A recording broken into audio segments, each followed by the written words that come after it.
Hey guys, Brent Gallagher here, owner of Avenue Fitness in Houston, Texas, and today I wanted to talk to you about defining the playing field.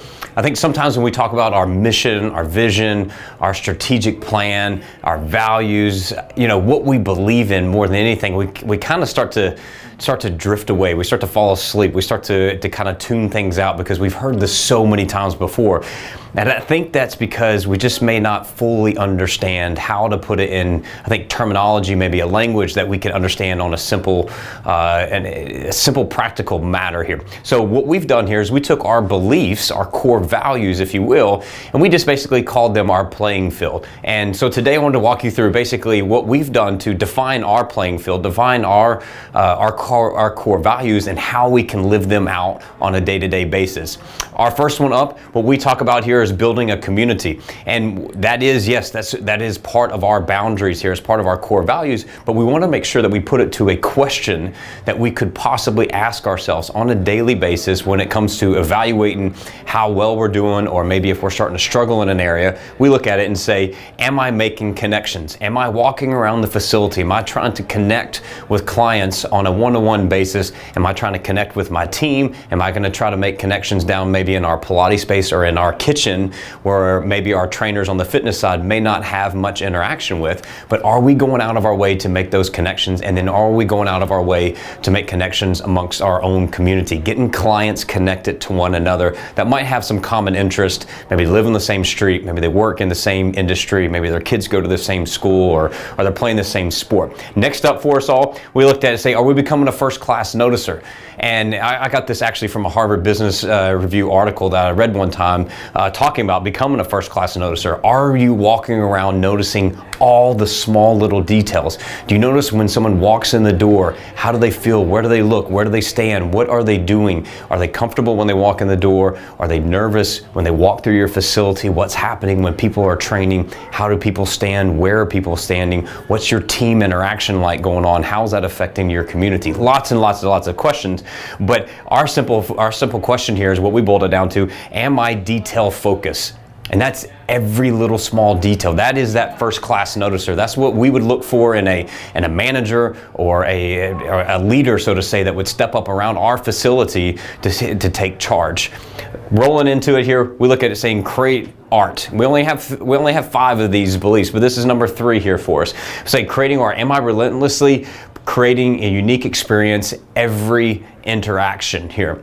And that basically comes down to saying is like each and every single session, each and every single day that we come into the facility, we say it's like a blank canvas, that we're not assigned to one small area of the facility. We can move all around when it comes to training our clients. And within that movement, within that the time that we have, whether it's super busy or it's not crowded at all, we look at it and say, can you create such an experience? Can you create this art that is truly engaging, that helps your clients continuously keep wanting to invest in your services, and then also one day they would want to invite a friend to come along with them here.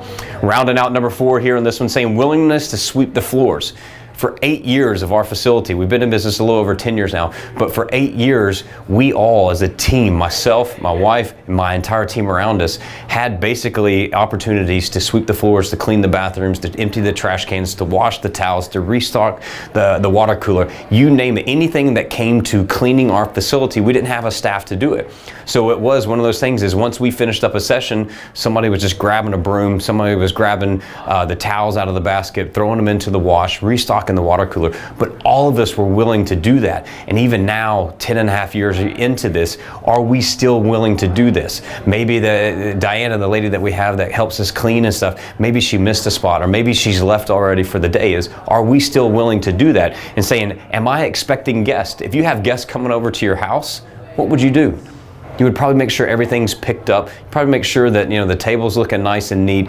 Maybe the trash underneath the table might be picked up. If there's any dust bunnies twirling around in the corners and stuff, like you name it, you would be rolling out the red carpet, so to say. So it's acting and I think anticipating this thing is, are we expecting guests on a day-to-day basis at any hour? Because you never know when someone new is going to walk into your facility, but more importantly, you never know when someone who's been continuously investing in your services walks in at maybe an unannounced time or maybe on a different day just to drop by to say hello.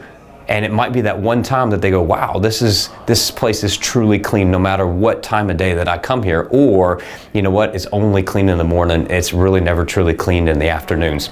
The last one here, number 5 for us, is challenging the status quo. And the question that we put with that is, am I exploring my curiosity and continuously improving? It's easy to settle. It's easy once you just, I think, succeed and you achieve a certain degree of success, it's easy to sit back and say, you know what, let's just ride the coattails. Let's just sit here and let's not do anything to disrupt it. It's working already. Let's not really push things a little bit. But we're looking at this and asking, are we exploring that curiosity? Because I think deep down inside, I know within my team, and I'm sure it's probably the same within yourself and the team that you lead, that someone's always asking that question. Like, could we possibly do this a different way? Could we do it a little bit better? And then I think it's, from a leadership standpoint, is having the courage to step forward and explore that curiosity, explore that, you know what, maybe there's a better way to do it by, I think, learning more, improving yourself more, and then having that open dialogue with your team. So that rounds out our top 5 there. I want to challenge you this here is, don't look at this as you got to define your mission and your vision and your core values. Look at it as you're simply trying to define the playing field. And that playing field is where, when you come to the gym every single day, what are the boundaries that you're playing with? Keep at it. It doesn't come overnight. This is about probably a year process for us. But I think in the beginning, when we sat down, we laid it all out on a piece of paper. We might have had 20 of these. Then as we worked through the years, constantly revisiting these, constantly tweaking them, as we said earlier, constantly exploring our curiosity and improving on things, we started to narrow them down to those 5 that we could hang our hat on and say, hey, this is what we believe. Until next time around there, define the playing field.